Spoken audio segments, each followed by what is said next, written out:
Ustadz, tawasul kepada orang yang soleh yang sudah wafat, bagaimana pendapat Ustadz? Kalau ditanya pendapat saya, tidak rekomendasi. Tawasul yang dibenarkan dalam syariat itu, pertama bertawasul kepada orang-orang yang soleh tapi beliau masih hidup.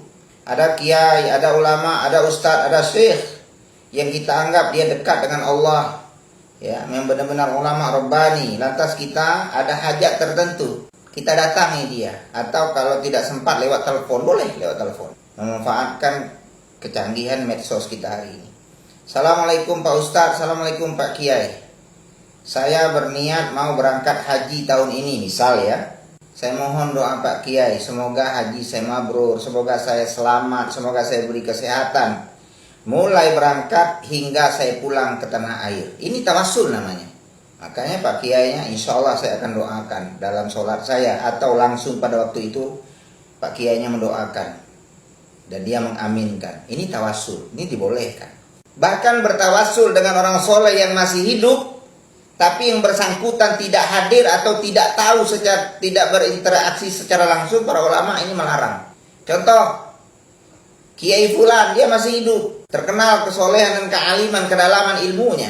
Di saat kita mendapat musibah, berada dalam kondisi yang darurat, kapal mau karam misalnya, misal ya, di tengah laut ini, lantas kita panggil nama Kiai ini. Ya Kiai, bantu aku. Ya Kiai, tolonglah aku. Ya, dengan karomah dan kewalian. Sementara dia tidak tahu. Ini tidak boleh. Meski masih hidup. Apalagi yang sudah meninggal. Ini tidak disyariatkan. Ini kalau ditanya saya ya. Bagi antum yang mempunyai pendapat dan sudut pandang yang berbeda, ya silahkan saja. Yang kedua, tawasul dengan amal soleh. Nah ini memang ada dalam hadis, yang mana seseorang terjebak dalam goa ya, yang terhimpit dengan batu besar. Maka masing-masing mereka bertawasul dengan kebaikan, amal kebaikan yang sudah dia lakukan. Pelan tapi pasti batu ini bergeser, dan sehingga dia bisa terbebas dari jebakan batu itu.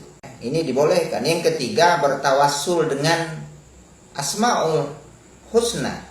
Jadi sebelum kita meminta rizki, kita bertawasul dengan sifat Allah yang zat yang maha pemberi rizki. Ya Razzaq, Ya Razzaq, urzuqna. Boleh. Wallahu a'lam bisawab. Masya Allah, barakallahu fikum. Wa fikum barakallah. Jadi tidak serampangan. Bukan saya ya, kalau ditanya bukan anti tawasul. Tapi tawasul yang seperti apa? Ya, tentunya tawasul yang benar-benar sesuai dengan syariat, yang mendekati kebenaran dalil, bukan yang mendekati kebenaran dalih. Ya, karena dalih dengan dalil itu berbeda. Ini harus tahu.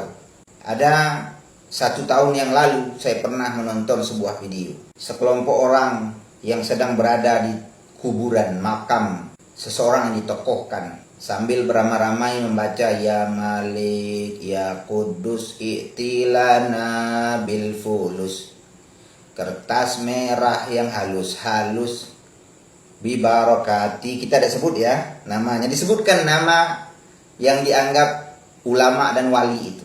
Coba bayangkan, rame-rame di kuburan membaca, seolah-olah ini membaca zikir Ya Malik, Ya Kudus. Ini benar tawasul dengan sifat Allah. Ada ujungnya i'tilana bil fulus, berikan kami uang. Itu i'tilana bil fulus, itu datang kami fulus. Kertas merah yang halus-halus. Coba bayangkan, apa itu kertas merah yang halus? Pecahan berapa coba? Kayak komen itu. Lantas disebut bibarokati Fulan bin Fulan, disebutkan namanya. Ini apa tawasul seperti ini? Rasul mana yang diikuti seperti ini? Nabi mana yang mengajarkan cara dia bertawasul seperti ini? Rame-rame. Ngeri kita. Kalau langsung ketemu dengan orang ini, kita kasih nasihat, kita yang diserang. Padahal hari-harinya selalu dipenuhi dengan slogan Ahlus Sunnah wal Jamaah. Ahlus Sunnah mana yang mengajarkan seperti ini?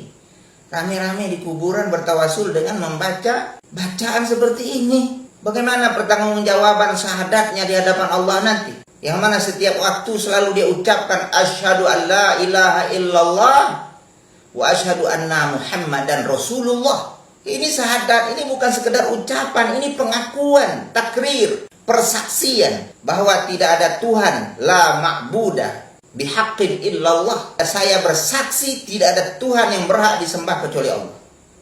Ini untuk roh dulu.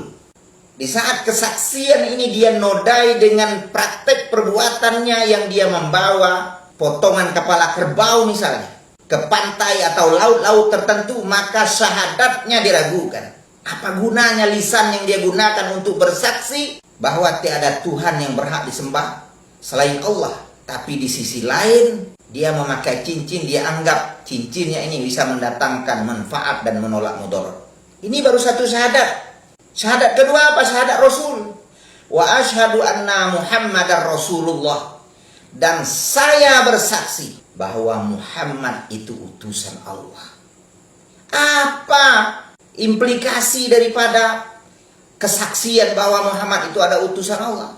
Artinya menerima dan mengakui risalah yang ia bawa. Mengakui bahwa dia adalah seorang Rasul. Apa yang dia bawa? Agama.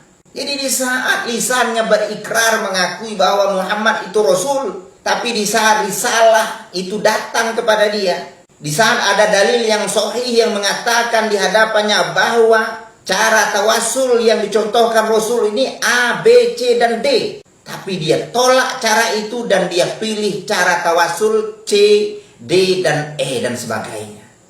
Apa gunanya ucapan syahadat Rasul yang dia ucapkan itu kalau tidak dia buktikan dengan perbuatan? Jadi itu saudaraku, ya. Dan nanti akan ketahuan. Di saat kita sajikan hidangan sunnah, di saat kita buka etalase sunnah di tengah umat ini, siapa yang kebakaran jenggot, siapa yang marah-marah, siapa yang tersinggung, dan siapa yang ngamuk, siapa yang mutar-mutar mencari dalih dengan menunjukkan seolah-olah dia yang paling hebat, aroma itu sudah tercium nanti. Bahwa pada dasarnya kemungkinan itu akan terjadi dua. Bisa jadi karena memang kurang ilmu, atau bisa jadi karena dia terprovokasi dengan pihak-pihak tertentu yang secara diam-diam pada dasarnya dia membenci sunnah. Meskipun lisannya selalu dia ucapkan bahwa saya adalah ahlu sunnah. Karena Islam itu agama pembuktian, bukan agama pengakuan.